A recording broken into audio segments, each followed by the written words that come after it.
if I were to tell you that just because you are a minority of a part of a group or a society, then you will be wrongly accused by the majority. You would feel left out. You would feel isolated, and then you would want to seek reconciliation with people who can resonate with you. Mr. Speaker, on this motion, this House supports school made specifically for LGBTQIA students. We believe, side government believes that this debate is about the welfare of the community and the celebration of diversity of identities in our society. Now, with that said, we believe that this is a principal debate, and the stance of the government is that we believe that schools that are specifically for LGBTQI students should be established, but that we will not coerce any LGBTQI students to enter schools of this nature. We leave the choice for LGBTQI students to enter whatever schools they want to, but these schools as an extra option. Sure. So you agree that organic change is important? Sorry? You agree that organic change is important? Can you rephrase it? I don't understand. Sorry. Do you agree that the naturalization of discrimination is important? Yes, as a deterrent factor. Now, I will start off with the characterization of status quo and the LGBTQIA community as a whole. Now, in the status quo, what do we see? We see that majority of the people are straight, but diversity do exist. People, however, the mentality of most people is that, in fact, almost practically everyone is that we would conform to the social norm. Now, with LGBTQIA people as a minority and the extra pressure from the majority that they would repel these people, it makes them feel them feel like in order to blend in, the only way to blend in is by hiding up and not opening up their sexuality to the public to avoid so-called unwanted repellence or discrimination from the people. But not that we see that the society, while we concede to the fact that there are people who can openly accept people from the LGBTQI community as a whole, but we also see that the society as a whole is we see that the society as a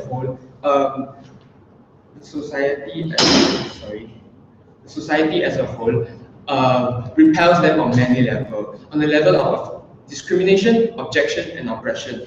Now, I will bring into my first point on further victimization if this policy is not implemented. Because of the fear of being repelled, it induces the fear to open up. And this is not just affecting people from like normal civilians, it is also affecting people of the higher hierarchy in the society. For example, celebrities, and as an example, I would like to quote Hollywood star Ellen Page. When she opened up on her sexuality of being a lesbian, she said it was such a relief. Now, when she said it was such a relief, it means that by hiding up, it was a concern for her. It was a burden for her. Why? Because of the oppression of the society that makes her inconfident enough to open up, to believe that people will accept her as the way she is. But also, we see that what is wrong with the discrimination of majority on the minority of the LGBTQIA community is that they are wrongly discriminated, oppressed, or objected because of their sexuality, which is actually perfectly fine because diversity exists in the first place. Sorry, not accepted. Now, further victimization comes in when these schools are not accepted and that they can't find people who they can reconciliate with. In the end, self-inferiority complex will kick in to the extent that even they themselves would feel like being born this way, being born with this sexuality itself is my own fault, not accepted. So, and on top of peer pressure, this will cause not only emotional and psychological harm, but it might extend to, there's a significant probability that it will extend to physical harm, self-induced physical harm. Before I go on to lack of victimization under this policy. Yes. If discrimination already exists via social media, so after school interactions, would you still allow this for this policy?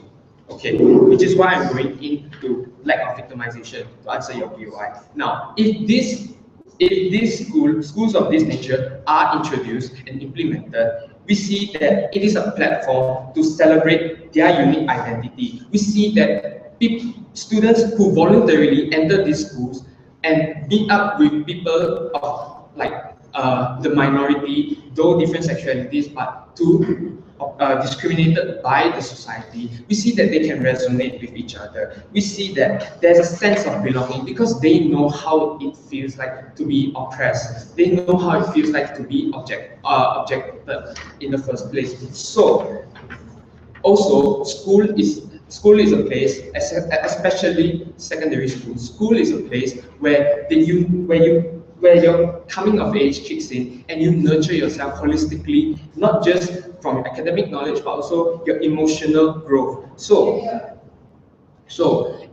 This is where school comes in. Now, to answer your POI, with the discrimination going on, there might be like a mentality of retaliation that if straight people hate us as a minority,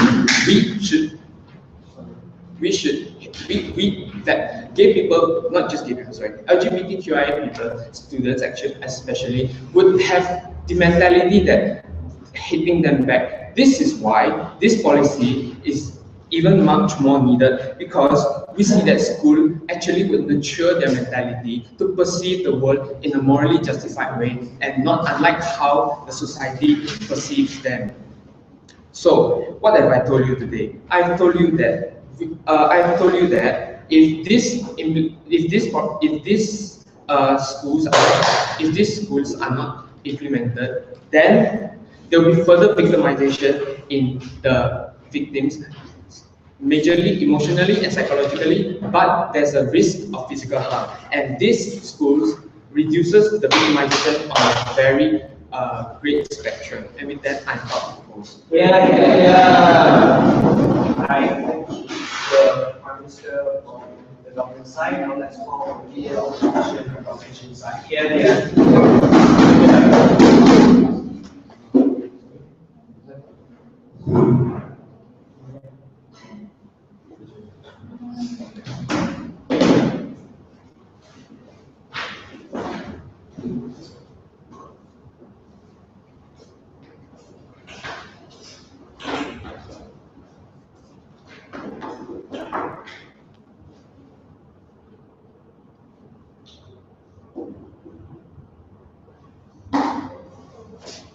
Mr. Speaker, a mischaracterization coming from side government is that they characterize the situation, the status quo that we live in right now, is as if we are still at the 1600s, where people are still very barbaric, and if you actually open up your sexual orientation, you get crucified in public. No, we don't live in this kind of situation. In status quo, we've seen a lot of people, idols, people who are like famous, for example, Ellen Page, Ellen DeGeneres, these kind of people who openly confess their sexual orientation, they don't actually get any kind of harm. So we see that this is already evident that in status quo, natural incentive, natural change or organic change towards people accepting these kind of LGBT people are actually better in status quo, because yes, the process is slow. We have to consider the fact that this process is slow, but at least it is happening. We say that organic change is better instead of you actually alienating these individuals when they are segregated from society. Integration will never happen, and at the end of the day, what you do is actually further discriminate these kind of individuals. First of all, sit down. When they talk about how these schools are at auction, where if only an individual actually give their consent, only then they can enter these kind of schools. But these kind of individuals, they are scared to open up, will never actually enter these kind of schools. Here's the problem. In status quo, sit down, it's already a natural incentive to actually open up the status quo, because we see a lot of people who are brave enough to open up and confess that they are lesbian, they are gay, and these kind of individuals, even though they know of the risks of actually being discriminated by society. They know that they might be discriminated, they might be looked bad upon by the conservatives and so on, but still they open up. And this only pushes and incentivizes people who are gay, but in silent, behind closed doors. This only actually pushes these individuals to come out of the closet and actually open up their sexuality as well. But in your paradigm, where you actually push and shut away these individuals to a school and actually segregate and alienate this kind of individuals, you only disincentivize people to open up, because at the end of the day, this natural incentive that is already existing in status quo, you lose it. Second, and also their characterization of human behavior is as if we will 100% automatically discriminate this kind of lesbian, gay, LGBT people. But first of all, we have to understand that when these individuals actually open up their sexual orientation and they get discriminated in public, but even with the discrimination, they fight on. They are brave. They don't actually commit suicide. They stay on to the pursuit of equality and anti-discrimination towards LGBTQIA people. And these kind of individuals that stay on and fight, and these when they actually stay on this kind of journey, they stay on in this kind of battle where they continuously get discriminated. Yes, they continuously get discriminated, but they are okay with that as long as they send the message to society that I'm not scared that I'm gay, I'm not scared that I'm lesbian, and I want to open up. And in your paradigm, what happens is this kind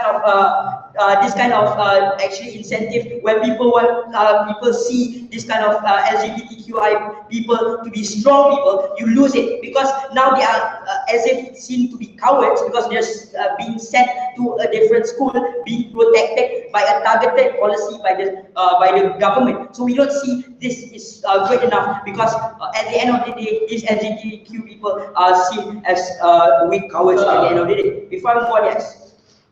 Okay, so it is very unfair to mischaracterize that all gay people will act the same way, that all of them will become very strong individuals. Because you have to look at statistics at this point. A large number of teenage suicides are by these homosexuals. Thank you. Yes, exactly. A lot of individuals commit suicide because they get discriminated. But that leads to my argumentation, where you further discriminate these individuals because you highlight them, you put a tag, you put actually a label on these individuals. Oh, I'm a gay student, and that itself is already very, very harmful, because you discriminate and you make people target their discrimination towards students at these schools. And we question in our POI, what about after school? What if they leave school? What about discrimination after school? You have to consider the fact they can't stay in school forever. You cannot protect them forever. So what happens is you make them dependent on protection from the government. So at the end of the day, when they leave the school, they can't stand on their own feet. They cannot actually handle this discrimination, because they've never actually experienced this kind of discrimination. It's even worse, because once they leave, they still get discriminated. The discrimination gets even worse because people now recognize the publicly recognize that this individual is gay, so it becomes worse, and it becomes the likelihood of these individuals actually committing suicide or self-inflicted harm is much higher in your paradigm. So we say your policy has failed in overcoming that problem. Second, how the government's efforts to actually come up with this idea that sexual orientation is not different. Just because you're gay doesn't make you a different person. You're still a human being, and we should still respect you as a human individual. Yes, that's what is happening in status quo. What happens in their paradigm, if they actually carry out this policy, this kind of this kind of stance, this kind of effort becomes counterproductive, because if you're saying that these individuals are not different, then why are you sending them to a different school, to a different system? The fact that the government itself is targeting their policy towards these individuals already highlight that they are somehow different. They are different individuals, and they should be different. They should be treated differently than individuals that are not lesbian or gay. So we say that in your paradigm, it's even worse, because not only that the rhetoric of society that is that these people are different, but the government also sends the rhetoric that these people are different. That's why we're sending them to a different school. And finally, how you actually put them in this lifestyle that they never opt into.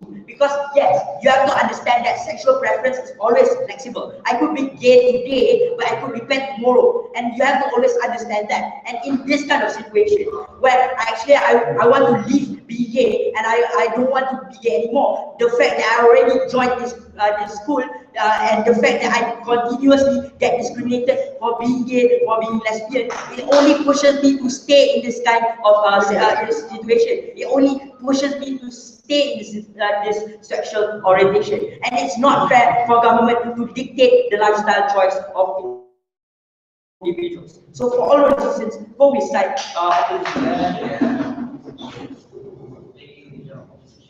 Let's call the Deputy Prime Minister to the debate. Yeah.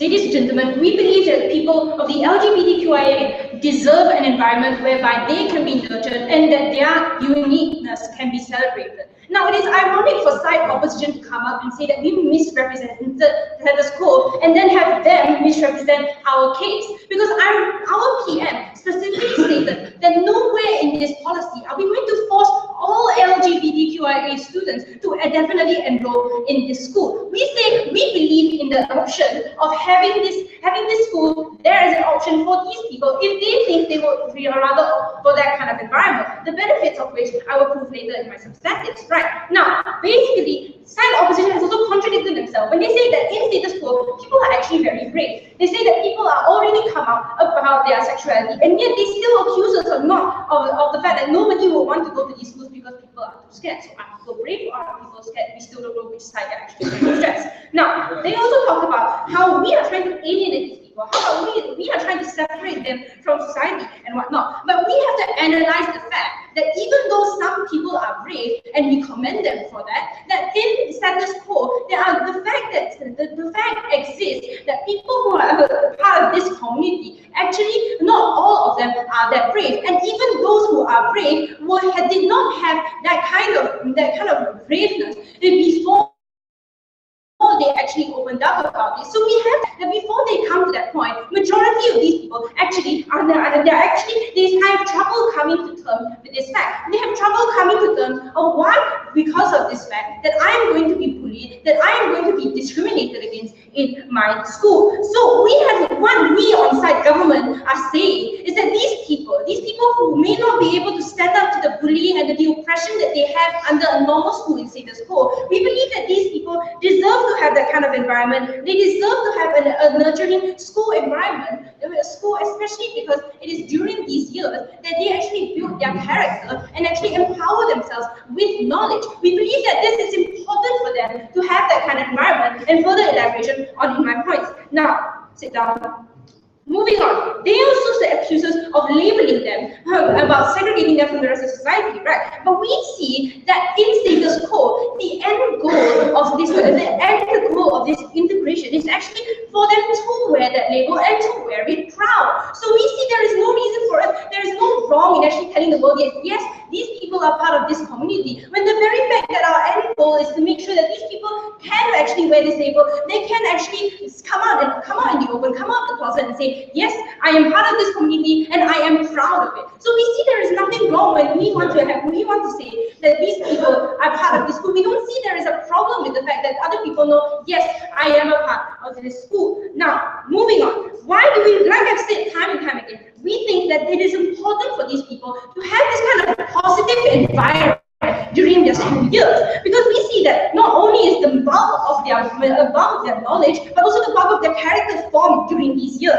So why do we think that, and why is it so positive for us to have an environment, to have a school environment in which these people are celebrated for their diversity and celebrated for their uniqueness, right? Because we see that in that kind of environment, these people can actually learn of how to actually not only accept, but also how to deal with the rest of the general populace, right? Because we think that in such an environment, only then would you of course have your own counseling, you will of course have those people who will tell you that no, it is not wrong, it is for you to be different from other people. We see that in this kind of environment, these people can actually be mentally prepared. These people can be taught, they can be told of how you can actually face society, because we concede to the fact that you cannot keep people in these schools forever. Yes, that is true. These people will not stay in schools and be completely isolated from society from the rest of their lives, right? But what we are saying on Thai government is that we are actively taking, we are supporting these schools because these schools have the capability of actually helping them integrate into society. Because we see that integration, right, doesn't depend on these people, but rather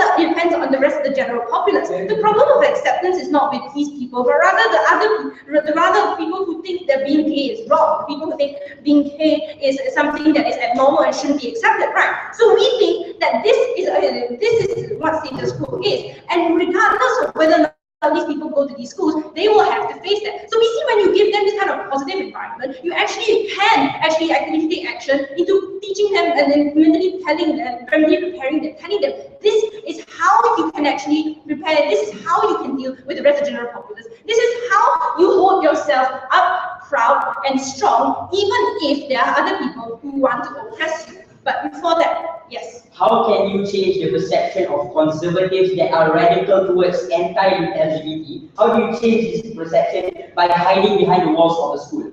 Fine. Even if what we're saying today is that we think when these people oppress their identity, there is harm. Another substantive I will be elaborating further on later. Now we believe that even, yes, we consider the fact that organic change is good, but we don't believe organic change is acceptable at the expense of the harm of the people who are suffering under status quo. Now, why do I keep talking about the harm? We think that the harm, there is a great harm for those people, the people who cannot come into the open, the people who have to keep continually trying to oppress their identity in order to conform to society, right? Because we believe that under status quo, the people who are unable to come out of the closet because of status quo, because of the discrimination that they get, they are the ones who suffer. Because these are the people who are oppressing their own identity. And when you oppress your own identity, you will not be happy. You will not feel at ease. You will not feel comfortable with your own skin, So what we see, this is why in status quo you see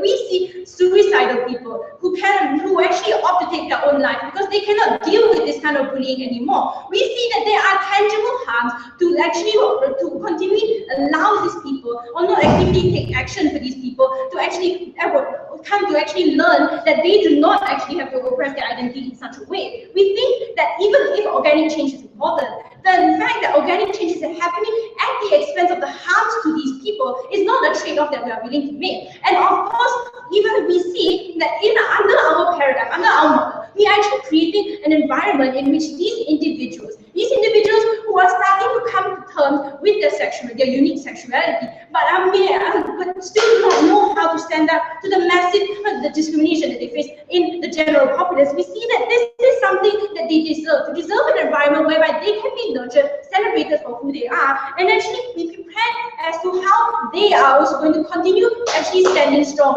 in society. Now, for all these reasons, we believe Thai government is doing a better job in improving status quo, and we believe we are proud to propose. Yeah.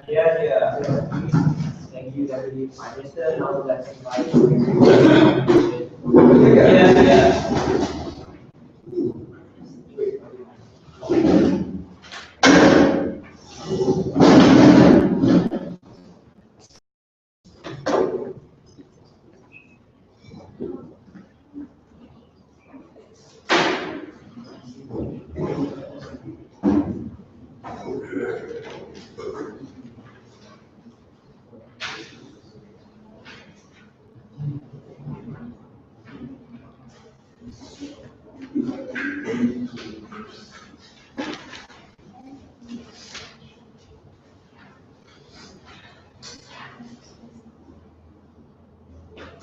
It's cute, ladies and gentlemen, that Thai government wants a world where integration can come. When you protect these people and tell them that look, there's a perfect world out there waiting for you if you just stay here and live in our walls where we can protect you and nurture you and your life will be perfect.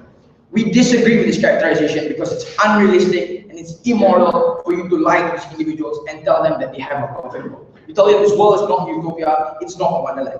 There is certain compromises we need to make, but more importantly, are those compromises worth the long-term benefit that we can accrue from under our side? 3 issues. The first one, is it really that bad to be LGBTQIA in status quo, and is the trade-off worth it? Secondly, whether the sense of belonging is one that we're willing to bear, and thirdly, where is integration better? Let's start with the first one. Is it really that bad to be someone who is gay in status quo? They assume that it is terrible, Asian, when you cannot live, you cannot learn, you want to commit suicide every single day of your life. Wait a minute, I'm already told you that counter-narrative already exists in status quo. You have people like Sam Smith who write songs about being gay. Because this kind of narratives already enforce the idea of people wanting to come out with the status quo. But secondly, and more importantly, ladies and gentlemen, we tell that because of this tolerance that exists, more people are willing to negotiate or willing to have discourse about people who are gay. Because this is the trade-off that we're willing to protect on the outside. In their case, however, they want to isolate these individuals and put a stamp on it and say there is no integration, there shouldn't be integration, there shouldn't be discourse about whether these people should be accepted in society. Because look, the government's already made the decision for you. We tell that these people are different.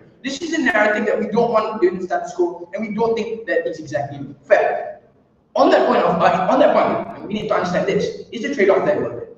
If, considering the fact that our characterization stands more realistically, that means that the trade-off is much more worth it because they're not really going through any much discrimination within status quo. But more importantly, even if there were any slight discrimination under our side, it naturalizes a lot better because the individuals on the ground will be forced to see gay people walking around them every single day, which means it's more likely that they will tolerate with these individuals because at the end of the day, they're still forced to work in groups with LGBT people.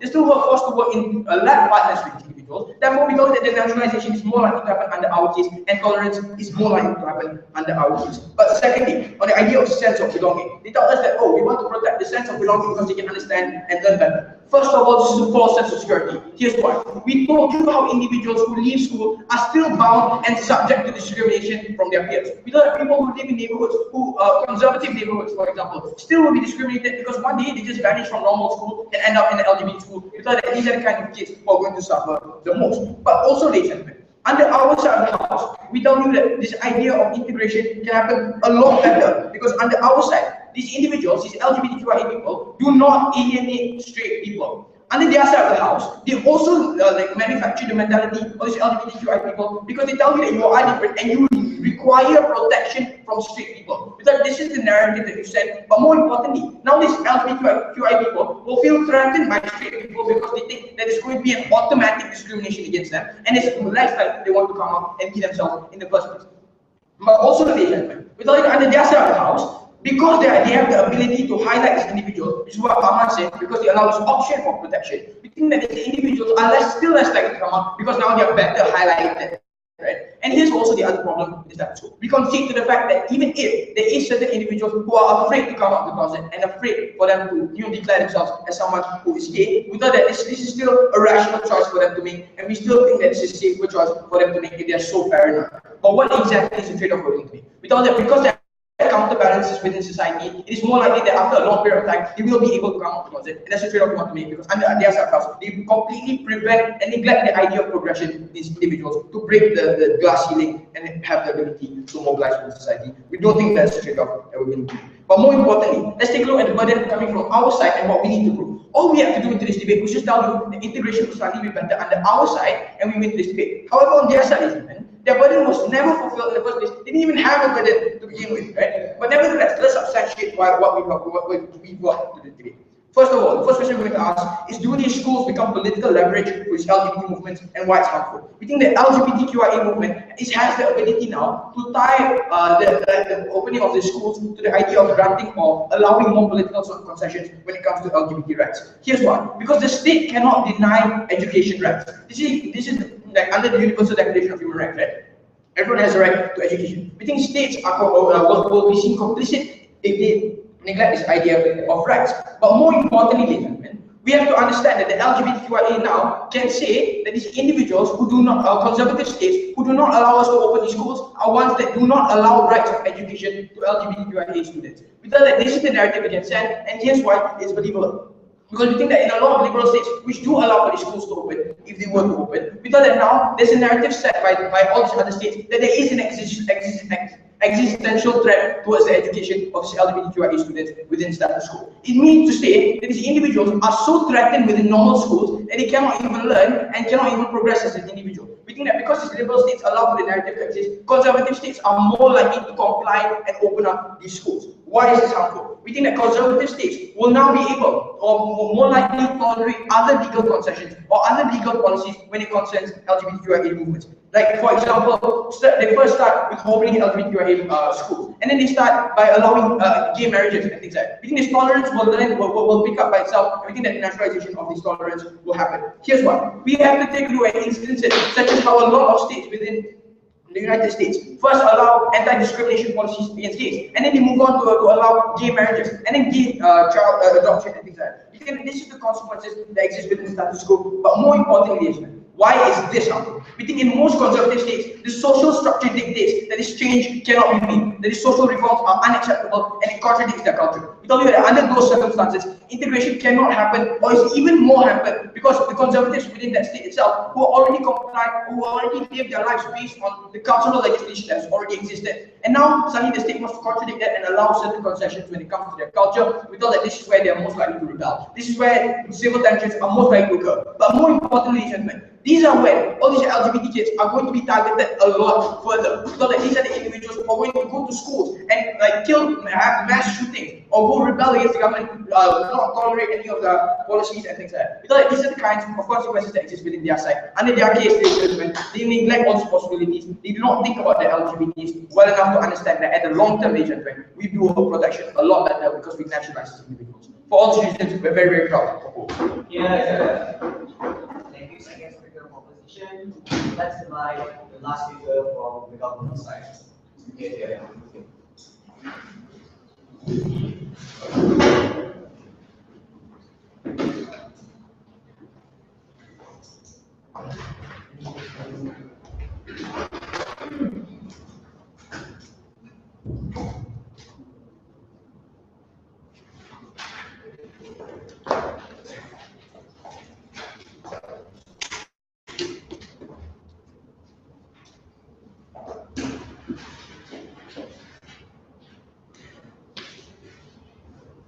First of all, I would like to address a lot of the mischaracterizations that are coming from side opposition. Well, first of all, they came to us and told us about how people are very nice. You know, how once you start change, people will automatically accept it because it's a view of strength. Now, I'm here to tell you that's not the case, because we see under our paradigm that many gay and straight people, there are many contentions between gay and straight people, and straight people straight people will tend to discriminate against these gay people, and these gay people will definitely commit suicide, self-harms, and also a lot of internalized oppression, which will be further expanded upon in my rebuttals. Okay, and then the first speaker came up here and told us that apparently gay people can choose to unsubscribe from their sexuality.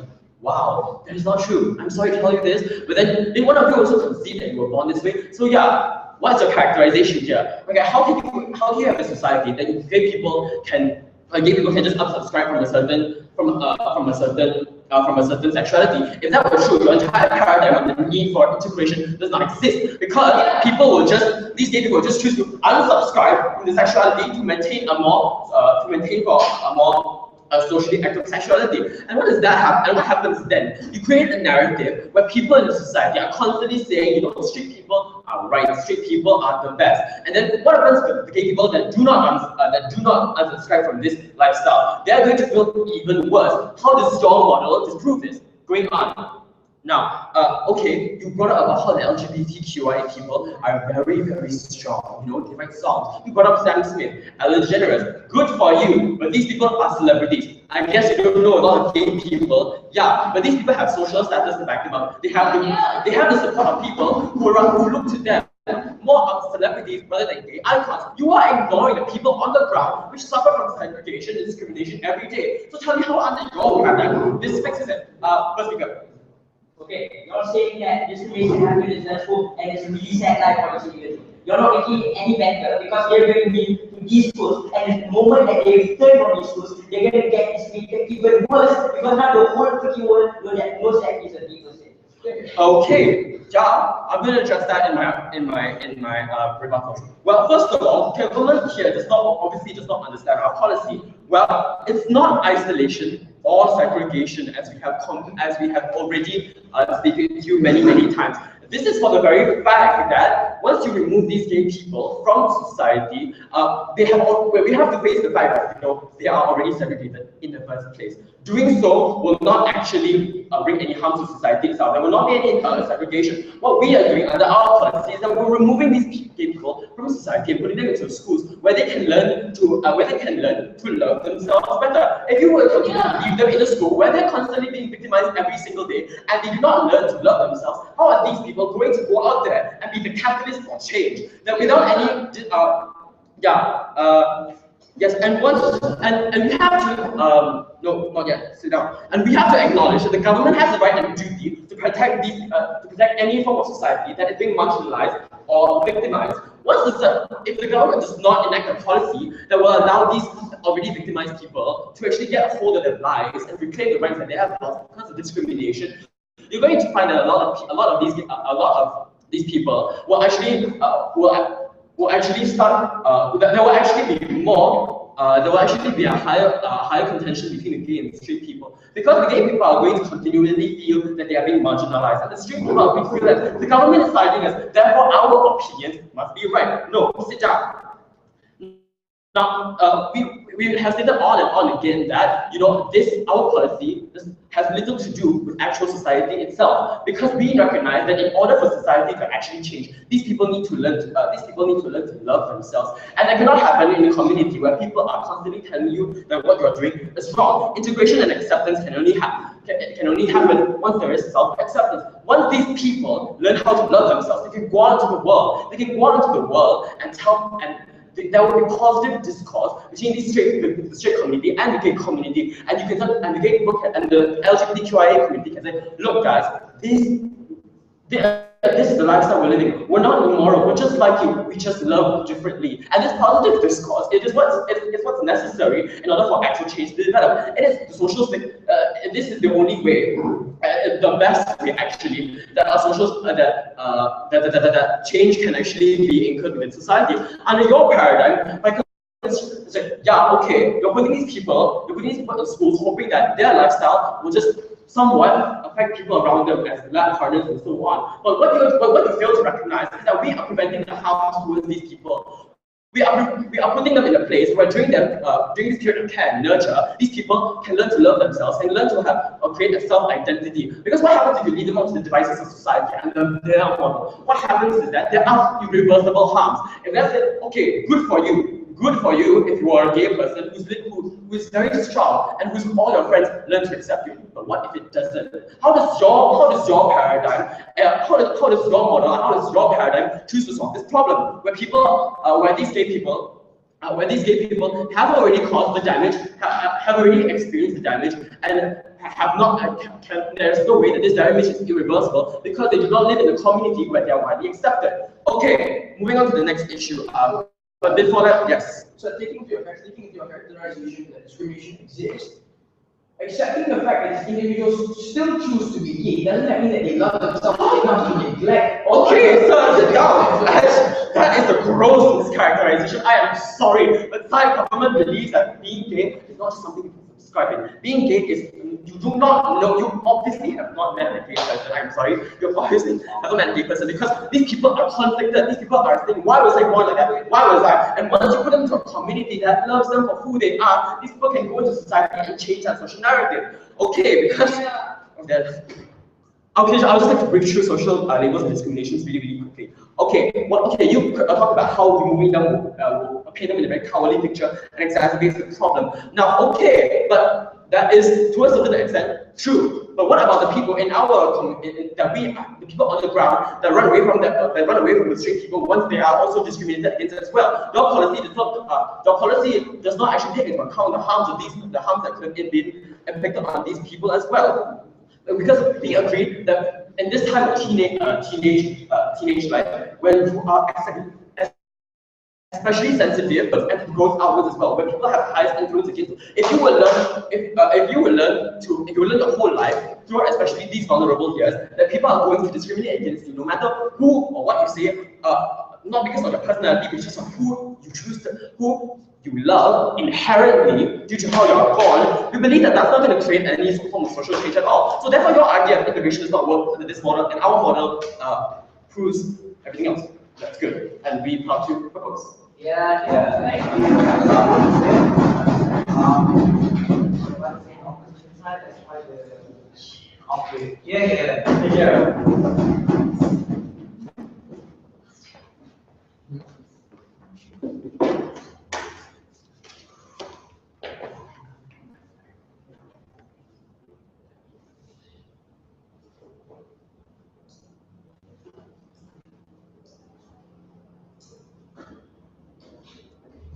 Mr. Speaker, when there was an apartheid regime, we didn't choose segregation, we chose integration. We say screw segregation because it only brings harm. And the only reason why we say that because it causes further harm. This is something that the side of government actually invests in debate. But what are the issues that I'm going to bring up? Number one, which side does discrimination happen more likely? Secondly, right, we're going to talk about how the labeling, when can the LGBT self-actualize, and move on to the further harm of when can they fight in the honor of trying to liberalize and help acceptance. Few problems we have with side of government. Right, they think it's very dilly-dally, right? Schools are meant for children, and now this is the thing that they missed out in this debate, right? Children can have this form of confusion of their own sexuality and their own sexual preferences. We tell you that the argumentation coming from them is forcing individuals to sexually choose something, and that's something very bad. And then your parent considered there is going to be a confusion. Right now, ladies and gentlemen, we tell you that these kind of things causes sexual flexibility, where people try to test out what are they trying to actually love. That's why we have different kind of porn, where people go and subscribe to porn and watch them and try and test which kind of person do I like in the day. Sexual flexibility is possible. Sit down. Secondly, we tell you that they're ignoring a huge chunk of analysis coming from the side of opposition. They ignore the argumentation of how it's political leverage and it can further harm individuals who are now being in a school. In that case, Mr. Speaker, you've lost this debate. But thirdly, right, ladies and gentlemen, why we tell you that there's something wrong with government? It's because they ignore the idea that we can still provide protection to individuals within status quo. Right? If protection can exist within status quo, and we have anti-discrimination laws against people, of all people, regardless of their race or their sexual preferences, why do we still need to go and create a school? In this case, what's the question there? Left hanging, Mr. Speaker. Let's look at the first issue. Which side does discrimination happen more likely, right? And the government, Mr. Speaker, they give a narrative that people feel protected, right? We tell you there's different ways for you to protect an individual, not just by creating a new school. We tell you that within status, we say that laws actually exist. But secondly, right, Mr. Speaker, where does it become worse? Under our case, we tell you that when you highlight an individual and you label them as people, Mr. Speaker, that's where conservatives can target these people even worse. They have now an example school for them to preach discrimination, and even worse, how it can cause physical damage towards the school. If they cause physical damage towards the school, Mr. Speaker, we tell you that it does not only affect individuals within the perimeter of the school, but the option to go there becomes more dangerous. Mr. Speaker, like what we told you before, people fear to go towards the schools because there's now imminent harm to begin with. Right now, Mr. Speaker, there's going to be a symbol of discrimination to begin with. We tell you that people like living together. That's why we have status quo and organic change, right? When it's going to be a problem of the blacks and the whites, we didn't discriminate, we didn't segregate them, we integrate them. And people already have a narrative and people already have an assurance that they don't require separation but require integration. When status quo slowly heads towards acceptance, Mr. Speaker, we tell you that creating such schools only reduces the momentum and grabs a very bad narrative. Sit down. Right now, the question becomes, Mr. Speaker, right? What happens to people who change their social orientation? What happens to them? We told you when we asked this question, people who then go back towards a normal school will further be discriminated because now they are further minority within this case. We tell them that when they're entering another school, comes integration because further was under their side because people will be questioning their sexual choice and whatever they want to do. But more importantly, Mr. Speaker, this is something they neglected under their case. Because we told you the idea of how they could create tension between those LGBT communities themselves. For example, Mr. Speaker, larger LGBT groups like let's begin gay and bisexual people might have a hate towards this kind of transsexual people within those kind of schools. In that case, how do you cater to those kind of discrimination before and when? Yes, sir. Okay, so you described the harms of how people will change their sexuality back to being straight and how this will actually cause harm. But under our paradigm, these people have already learned how to be self-accepting, and then once discrimination doesn't affect them much because they know that they love themselves and that's all that really matters. So the harm doesn't really exist on your side. No, not really, right? That's where we question how people can self-actualize themselves. Can you really say that these LGBT self-actualize themselves once they enter this group? We tell you no, right? Because why? The importance of sexualization does not become there because there is no confirm and guarantee of this, that no guarantee that discrimination won't happen worse under your paradigm. Don't get too emotional, sit down. And we tell you, ladies and gentlemen, the claim that side government wants to have is actualization can happen because some people already accept their sexual preferences. But here's the weird part, right? We tell you that they missed out that also self-actualization also depends under the acceptance of a different community. And this was the claim that the second speaker made, right? Under LGBT school, Mr. Speaker, you only allow a platform for this LGBT community to communicate under their case, whenever under their own community, but never fulfill the ultimate point of self-actualization by gathering, by putting them under a norm with other people and making ultimate discourse. In those cases, Mr. Speaker, we don't think that they can find anything because under your paradigm, this is something that you missed out. Within status quo, we tell you that it's more probable that this course can happen throughout organic change. How does it happen? Via education, how they have competitions, how they have groups, clubs, where they integrate and they become friends. In this case, expressing someone towards organic change and their own social practices becomes more possible. In this case, Mr. Speaker, sit down. We tell you that there's not going to be any help from your case because there is a question. Why would any normal person in a normal school want to engage with an LGBT school once we've already elaborated the idea that people that there is no incentive for these people to want to go to this course because because this LGBT community have already alienated themselves and already preached towards the idea that these people are already different. In this case, where's the kind of incentive, right, Mr. Speaker? Right now, this is something this is argumentation coming from them. They tell you that labeling is something very good. We tell you no, there is a noble, it's noble, but it's not realistic, right, Mr. Speaker? We tell you that there is a discrimination against women, people are labeled women, who are labeled black, people who are labeled Asian. So realistically, it's only supporting our rhetoric, Mr. Speaker. We don't think that your side actually provides any fair discourse under your proposal. Right? Because more importantly, more discourse under our paradigm can exist because right now there is going to be a problem of there are people who are going to go towards this cause and that the problem is not solved further there. But Mr. Speaker, sir, what does this debate comes down to, right? Where does discrimination happen worse? Under their paradigm, creating a school won't make it worse, Mr. Speaker, but under our policy inside the opposition, this school is now doing good, Mr. Speaker. The momentum is really there, making a school making something school going to be further prospering that kind of benefit that we already have, Mr. Speaker. For all those reasons more, we tell you go inside the opposition.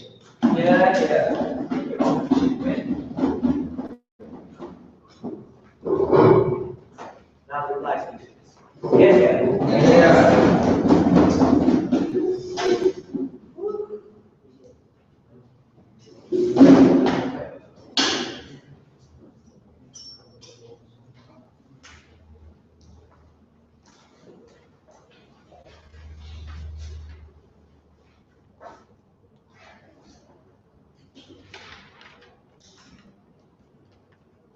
Mr. Speaker, it's really ironic that LGBT movements want to fight for equality, they want to be treated equally by governments, and they want the society to see them as normal individuals and not different alien individuals. But in their paradigm, in their policy, they are alienating these individuals, they are treating these individuals differently, and it's directly an inherent contradiction to the efforts of these LGBT movements. So we don't understand why they are willing to actually go against their own stance that they wanted to fight for at the beginning of the day. So their argument was really simple, where they wanted these individuals to love themselves in order for them to be able to actually face the harsh, cruel world that we live in. We already showed to you that first of all, the fact that they openly confess that they are gay is already sufficient for them to stick to this stance and to actually survive the living standards in status quo. But even if This is somehow really something that is not working and something that is problematic in status quo. We have no problems with social groups where these kind of individuals can discuss about these kind of things. But even so, we have to analyze their best case and worst case scenario. In their best case, yes, these individuals they love themselves so much that they can survive this work. But even in their best case scenario, they don't overcome the mindset of society. They don't actually remove this discriminative perception that individuals in society have, and they don't change these individuals, majority of society, to be loving and caring towards these kind of LGBT individuals. So at the end of the day, even in their best case scenario, yes, these individuals become strong, but you don't overcome discrimination. Now let's go to their worst case scenario that they tried to neglect and they didn't actually analyze. In their worst case scenario, what happens is these individuals leave school not loving themselves. They don't actually have this powerful stance. They are not strong and firm towards their gay stance. So what happens is it becomes worse because they are targeted. They are discriminated even worse because the whole society knows that this individual is a gay individual. And also, they are neglected by society and discrimination becomes even worse. The fact that they are highlighted and the fact that the government, the state actually puts a label to this individual as a student that actually went to a gay school, and this individual is still not ready to face the harsh, cruel living standards of society.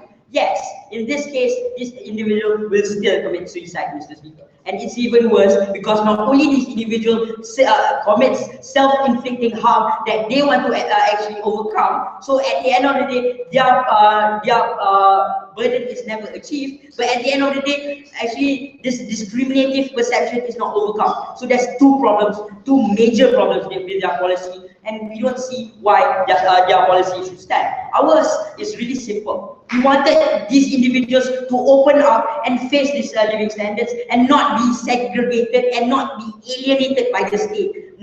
We completely disagree with the fact that the state wants to implement a targeted policy towards these individuals. What happens in this case, you make them, the LGBT movement, look weak and dependent on the government. And even if in our worst case scenario, there are instances where individuals inflict self-harm and there are individuals that actually commit suicide, yes, we cannot run away from that fact. But we are willing to actually face with these kind of problems if it comes to the expense of organic change. Because, for example, where the racism, where the blacks and whites were actually against each other, we didn't segregate them. We didn't create an island where we fit every black individual in that kind of island just to make them love each other before they can meet with these white individuals. We actually put them in the same system, in the same education system, in the same society, in the same social sphere that they can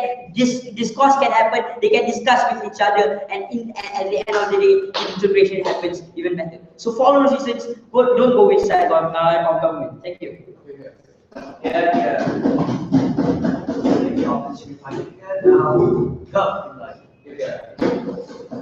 Anyone high? My battery is like 2%.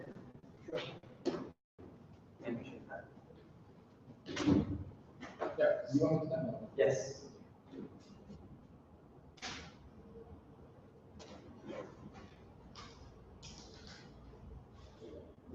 Ladies and gentlemen, throughout this entire debate, right, side opposition they keep on repetitively using the apartheid example because they are very proud of that and we understand. But we see that there's a very, very big difference between why do we say it's different between the apartheid example and our current status quo. Because whether or not you're African American or a white person is something you can see straight away. But when your sexuality is something that you yourself have to come to terms with and be comfortable enough to tell other people. So we see everything they told us about segregation because you put these two people together and so there is discourse and so they interact and so there is integration. We see that this doesn't actually happen because under their paradigm there is absolutely they don't actually solve the problem of those people who cannot actually come in out of the closet, of those people who cannot actually step out and openly say, yes, I have a different sexuality. And when we see that, when you keep this in mind, you realize that everything they've said about integration, everything they said about having these people interact with the general populace actually has no effect on the integration in the first place, because they don't actually create the discourse, because that person doesn't even have the environment whereby they are brave enough to come up and tell people, yes, I am part of the LGBTQIA community. Because we see under this situation, these people won't even dare to tell other people that they have this kind of different sexuality. Because under their paradigm, when they come out and tell that people that they know that they're going to be oppressed, that they know they will be discriminated by the rest of the school population, right? And we have to thank them for saying that the fact that they admit that they are gay or they have a different sexuality is that they can stand up, which is exactly what we are saying, because it is the very fact that they can't stand up to this oppression that they cannot even come out and tell people that they are gay or lesbian or whatnot. So we see that under our paradigm, we actually have a better catalyst for integration, because when we create this environment, when we have this kind of environment where we actually do teach people, we actually do help them, then we actually give them the preparation to know that out there are going to be a spectrum of people. Some who are okay with who you are, and some who are not. Which is why we tell you that under our model, we are actually going to better prepare these people for the kind of, for example, perception that they will get once they are out in society, right? Now we see that our model is going to better prepare them for the society when they go to work, when they go to further their studies and whatnot, because these people are now happy with themselves. These people now have the bravery to tell people that I am part of the LGBTQIA community, that I am proud of my sexuality, and that I am happy with myself regardless of how you think of me, right? Now the other issue that we have to talk about is the fact that they never actually, when they said that we did not respond to their example of the legal, the political differentiation and whatnot, they actually never proved to us how under their model they are going to have any progress. They basically just told us about the harms of having a school in that kind of society, but they never actually said what are they going to do about it. They basically said that in that kind of society, those people are just going to continuously be oppressed. Those people are just going to keeping their sexuality a secret, and we see that in that situation there is no benefit in the first place. So moving on, we on the side of government managed to prove to you about how a member of the LGBTQIA community can actually nurture themselves better, how they deserve that kind of environment, how they actually should have the kind of environment whereby they are accepted and they are celebrated, especially during the important time of their growth, where they do the bulk of their emotional and academic growth. Then we see that there is no wrong in it. We see that it's very wrong to deny them this option of getting this beneficial environment for them. And on top of that, we think that state government has better managed to prove to you about how we not only help these people, but how these people are in turn going to go out there and become the catalyst for the continual progression in the acceptance of this community by the general public. And with that, I am proud to propose. Thank you. Thank you, Governor. You can see on the live stream and she has while I discuss my Thank you. Thank